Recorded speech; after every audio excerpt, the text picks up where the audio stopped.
On the morning of Wednesday, June 13, 2001, 19-year-old Jason Jolkowski received an unexpected phone call from his boss, asking him to come into work. Since he had the day off, he was spending time at home with his 13-year-old brother, Michael. Despite this, Jason agreed to go in. However, his car was in the shop for repairs, so he needed another way to get there.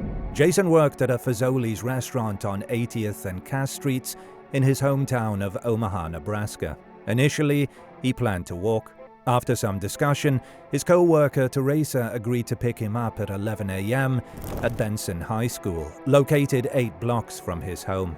However, Jason never reached the meeting point or returned home. He simply vanished.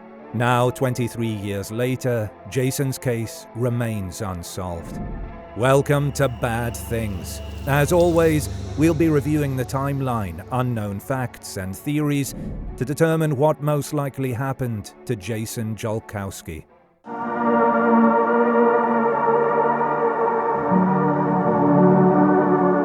Jason Jolkowski was born in Grand Island, Nebraska on June 24, 1981. By the time he was 19, Jason was 6'1" and weighed around 165 pounds. He had brown hair and brown eyes. Unlike many boys his age, Jason was shy, did not use drugs or alcohol, and had a close relationship with his family, especially his younger brother Michael. He wasn't very social and had only a small circle of friends, but his introverted personality didn't affect his kind and compassionate attitude. Given these traits, it's difficult to imagine that he had enemies.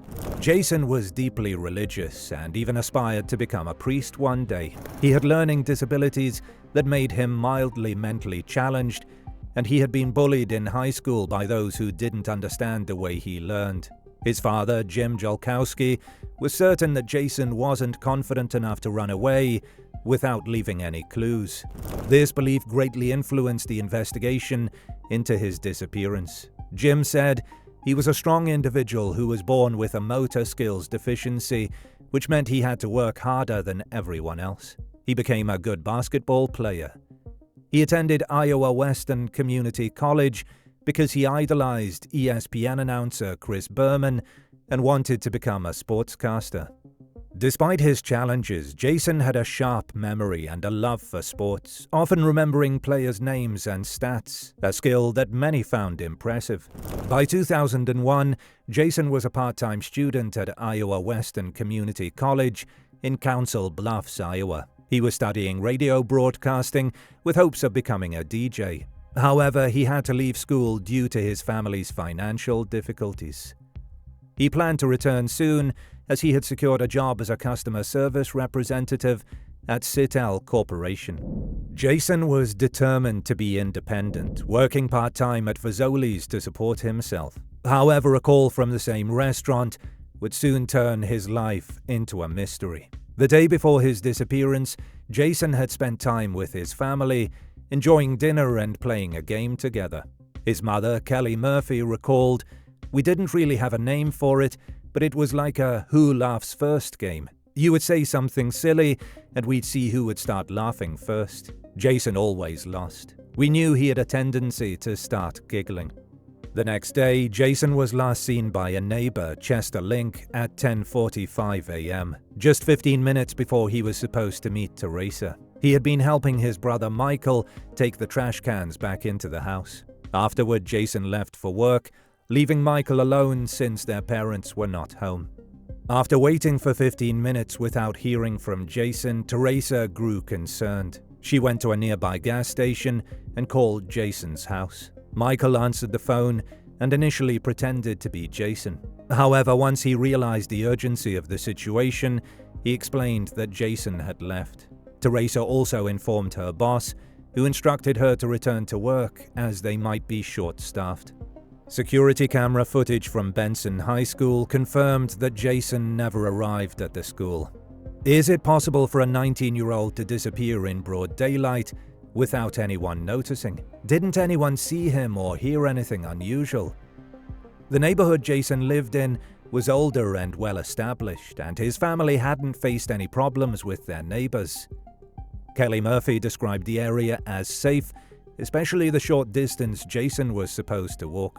He had walked the same route to school many times as a child, and it's possible that people in the area recognized him from his younger years. Jason's family had many unanswered questions about his disappearance. They were forced to wait 24 hours before reporting him missing due to the common waiting period for missing persons at the time. When they finally contacted the police, they were frustrated that it took 10 days for a formal investigation to begin, as Jason was initially treated as a potential runaway. Many believe that crucial evidence was lost due to this delay, though the police have since made every effort to solve the case.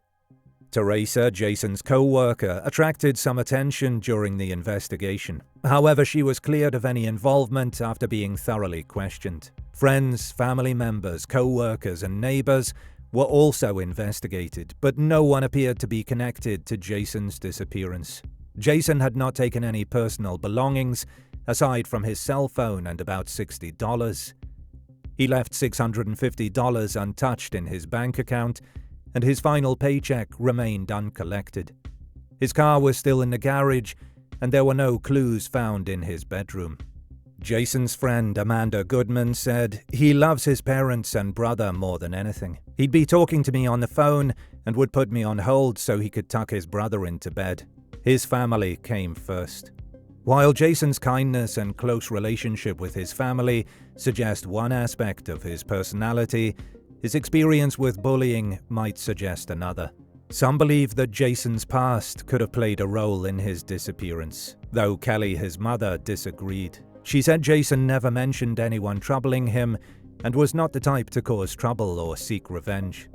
Kelly's maternal instincts led her to believe that Jason had been harmed, though nothing satisfied her suspicions.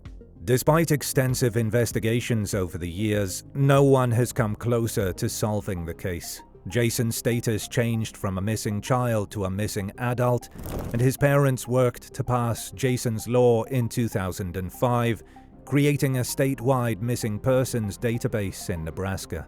They also founded Project Jason, a non-profit organization dedicated to helping families of missing people. Kelly has publicly stated, "We are confident that someone somewhere knows something that could bring our family the answers we desperately need. Enough time has passed that perhaps someone will decide to do the right thing. Please help us by going to the authorities with what you know."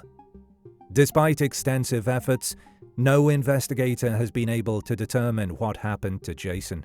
One investigator called it the most baffling case he had encountered in 30 years.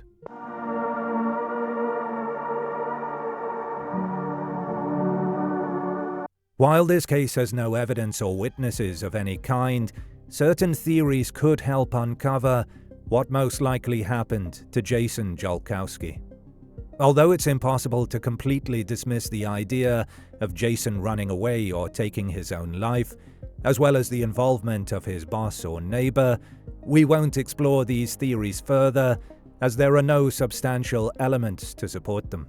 Therefore, the first theory we'll discuss is that Jason became the victim of a hit-and-run accident. A car hit Jason and he died on the spot. The driver quickly took the body into their car to leave no traces behind.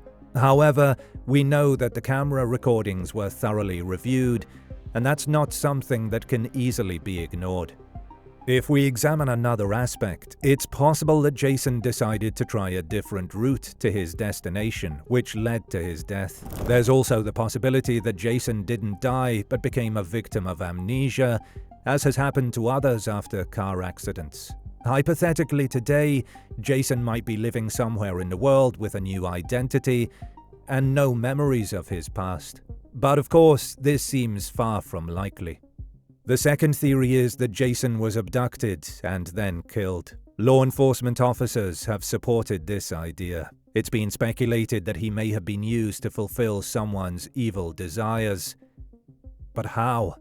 We know that Jason was very kind and loved helping others. Some have speculated that a stranger might have asked Jason for assistance in reaching a specific location, possibly pretending to have a disability. This person could have successfully lured Jason to a particular place. There's also the possibility that the culprit was someone who knew Jason well. They may have followed him, offered him a ride, and pressured him in a way he couldn't refuse.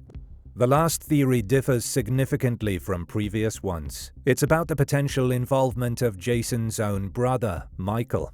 Remember, we mentioned that Michael initially pretended to be Jason. Doesn't that sound suspicious? Furthermore, nobody saw Jason on his way to school.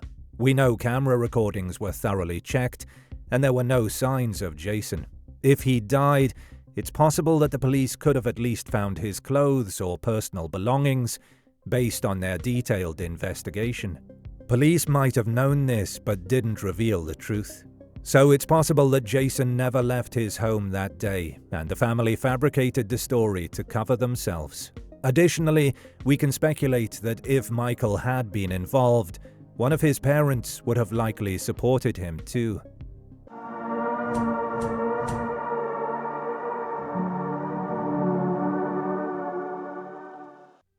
We believe that Jason was most likely abducted and killed. Several arguments support this theory, while the other possibilities seem less convincing. For example, it's unlikely that Jason deviated from his well-planned route. Given his responsible nature and the fact that his co-worker was waiting for him, it seems implausible that he would wander aimlessly. Additionally, it is hard to imagine a hit-and-run accident occurring in a residential area without anyone noticing the sounds or disturbance caused by such an event. The idea that a driver could hit someone, clean the scene, and drive away without being seen also seems far-fetched. Regarding Michael's involvement, pretending to be Jason is actually not very suspicious, and it is certainly not strong enough evidence to support a theory. Furthermore, if the family were involved, it seems unlikely that they would make Jason's case so public and advocate so strongly for its resolution. Ultimately, the most likely scenario is that Jason was abducted and killed. His family, including his mother Kelly, has expressed a belief that he was the victim of foul play. Kelly even mentioned that there were several sex offenders living in the area at the time of Jason's disappearance. In fact, another 19-year-old boy, Samuel Sherman, disappeared from the same area about a month later. Although Samuel was eventually found alive, it led some to speculate that someone may have been targeting boys in the area. Although we may never know the full truth, we remain hopeful that Jason's case will one day be solved. What do you think? Did we miss anything? Share your thoughts in the comments.